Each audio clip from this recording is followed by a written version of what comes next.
செவ்வாய்க்கிழமை எப்பவுமே போறது பெஸ்ட். செவ்வாய்க்கிழமை இன்னொரு விஷயம் சொல்றேன், செவ்வாய்க்கிழமை வாங்கக்கூடிய பொருள் என்னைக்குமே உங்களை விட்டு போகாது.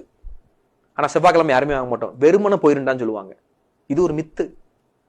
செவ்வாய்க்கிழமை டாக்குமெண்ட் பதிய மாட்டாங்க, வண்டி வாங்க மாட்டாங்க, கல்யாணம் பண்ண மாட்டாங்க. நோட் பண்ணுங்க, செவ்வாய்க்கிழமை எந்த காரியமும் செய்ய மாட்டாங்க. அன்னைக்கு செஞ்சா அவன் ஜெயிச்சிருவான். அதை மாத்தி வச்சிருக்கிறது நீங்க கலியுகம். நல்லா புரிஞ்சுக்கணும். செவ்வாய்க்கிழமை தான் எந்த காரியம். முருகனை கும்பிடும் அனைவர்களுமே, மேசராசி, விருச்சக ராசி, தனுசு ராசி மற்றும் மீனராசி, இவங்க எல்லாம் முருகனுடைய ஸ்ட்ராங்கான நேரடி இறை அனுகிரகம் பெற்றவர்கள். நான் சொன்ன இந்த ராசிகள்லாம், இவங்க எல்லாம் முருகன் வழிபாடு பண்ணா அழிக்க முடியாத எல்லா தத்துவங்களும் முருகன் தந்தே தீர்வான். குழந்தை பரமா இருக்கட்டும், எல்லா விஷயங்களும் அவர் கிடைக்கும். ஸோ செவ்வாய்க்கிழமை மிக முக்கியமான நாள். எல்லாரும் செவ்வாய்க்கிழமை வாங்குவது சால சிறந்து. எஸ்பெஷலி நான் சொன்ன இந்த ராசி.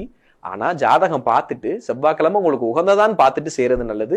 ஆனா முருகன் அவதரிச்சது, முருகனுடைய தத்துவம் செவ்வாயே.